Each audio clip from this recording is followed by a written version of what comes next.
comme la question du jour que j'ai de Diana Perez qui me demande, je vais l'indiquer ici, ou à quelque part peut-être ici, peu importe. La question est de Diana Perez et quels sont les avantages et désavantages d'acheter avec des locataires à l'intérieur. Je vous dirais, ça dépend. On va y aller par les avantages qu'il peut avoir, c'est que ça vous génère déjà automatiquement un certain revenu, qui veut dire qu'on passe chez le notaire aujourd'hui, le mois prochain, vous allez collecter de l'argent, ok? Qui fait en sorte que s'il y a un manque à gagner, si ça se paye pas tout seul, au moins vous n'avez pas à absorber toute la mensualité par vous-même. Puis si les loyers sont vraiment intéressants, ça fait en sorte qu'on passe chez le notaire aujourd'hui et dans un mois, vous collectez de l'argent, l'hypothèque est payée et il vous reste un net dans vos poches. Ça, je vous dirais, c'est plutôt l'avantage. C'est justement, encore une fois, je me répète, mais c'est d'avoir un certain montant, un revenu qui est généré qui vous aide à payer l'hypothèque. Puis il y a juste un manque à gagner ou une petite différence à compenser de vos poches. L'autre côté de la médaille, si c'est cash flow positif ou que ça se paye tout seul, tant mieux. Ça se paye tout seul, vous n'avez rien à payer puis vous pouvez rester dans votre logement. Le désavantage, par contre, les désavantages, je pourrais dire c'est plusieurs catégories de désavantages. Ça dépend c'est quoi la situation. Parce que dites-vous que chaque immeuble, c'est du cas par cas. OK? Dites-vous que quelque chose à éviter, c'est des locataires de 70 ans et plus, que ça fait plus de 10 ans qu'ils sont dans l'appartement. Ça, ce sont des types de locataires que c'est impossible à les mettre dehors. C'est vraiment littéralement impossible. S'ils ne veulent pas partir de leur plein gré, il n'y a rien à faire. La seule manière de les mettre dehors, c'est si vous avez un parent proche, père-mère, ou un grand-parent proche qui veut, pour des conditions de santé, vous voulez l'avoir proche, là, vous pourriez l'utiliser, cette personne-là, mais il va absolument falloir que cette personne-là aille habiter le logement. Ça, c'est un. Un autre désavantage, c'est que c'est quoi l'état des lieux? C'est sûr, si vous avez des locataires que c'est du n'importe quoi, qui n'entretiennent pas et qui laissent dépérir l'appartement, mais ça veut dire que justement, c'est pas à votre avantage de les garder parce que plus longtemps vous allez les garder, plus ils vont faire en sorte que la propriété va se dégrader et plus vous allez avoir de travaux et d'améliorations à faire la journée qui va partir. OK? Aussi, un autre désavantage, c'est des locataires qui ne veulent pas partir. Des locataires si vous avez des locataires, des fois, la partie propriétaire occupant, vous pouvez l'occuper. Mais pour les autres appartements, des fois, justement, une des clauses de la régie du logement dans les baux, si je peux dire ça comme ça, c'est que vous pouvez, lorsqu'un propriétaire occupant prend possession d'un bâtiment, oui, il peut investir seulement un appartement.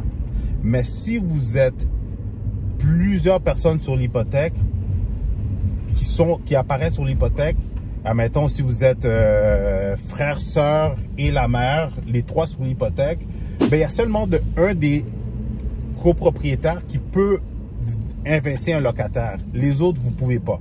Malheureusement, c'est là le désavantage, c'est que vous allez devoir vous entendre, trouver un terrain d'entente avec la personne pour qu'elle puisse quitter de son plein gré ou selon l'entente que vous allez avoir avec elle. Et généralement, ça va nécessiter une compensation. Ça, c'est ça. Est-ce qu'il y a d'autres désavantages? Sinon, c'est les seuls désavantages. C'est environ les désavantages communs qu'on voit dans les bâtiments. Mais entre moi et vous, ce n'est pas... ça reste quand même des désavantages, mais qui restent quand même très intéressants.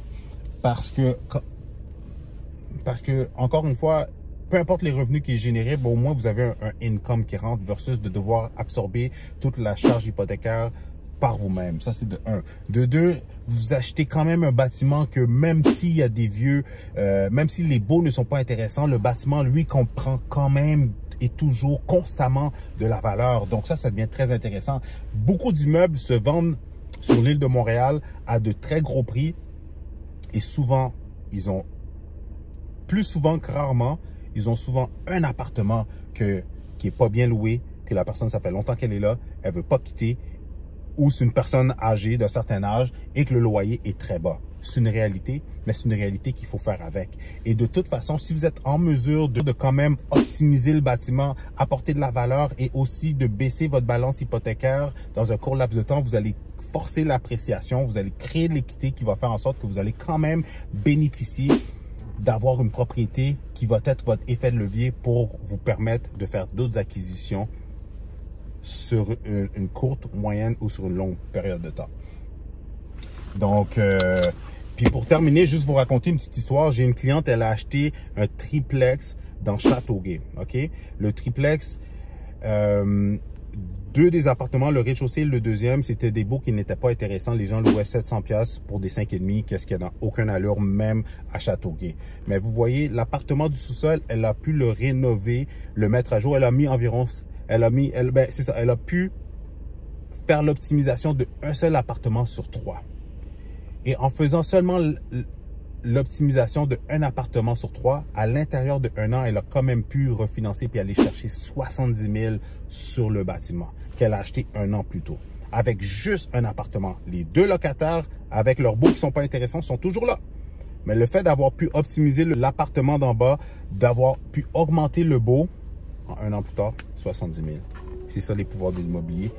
Il faut être créatif, il faut utiliser ces ménages, utiliser qu'est-ce que vous avez entre les mains. Peu importe c'est quel type de propriété, voyez plutôt ça avec une lentille d'investisseur et vous dire, bon, comment je peux maximiser puis optimiser ce bâtiment-là pour justement forcer l'appréciation pour que je puisse l'utiliser comme effet de levier pour me permettre d'aller acheter autre chose.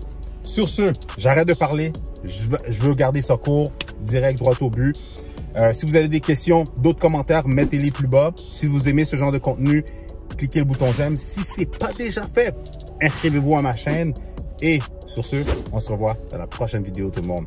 Passez une excellente journée et n'oubliez pas, passez à l'action, mais surtout, better call Chris. Boom. Tu désires vendre, acheter ou faire ton premier investissement immobilier? Tu es au bon endroit. Le but de ces vidéos est de vous éclaircir et de vous permettre de passer à l'action pour réaliser votre projet en immobilier. Clique sur les liens plus bas pour réserver une consultation gratuite avec moi.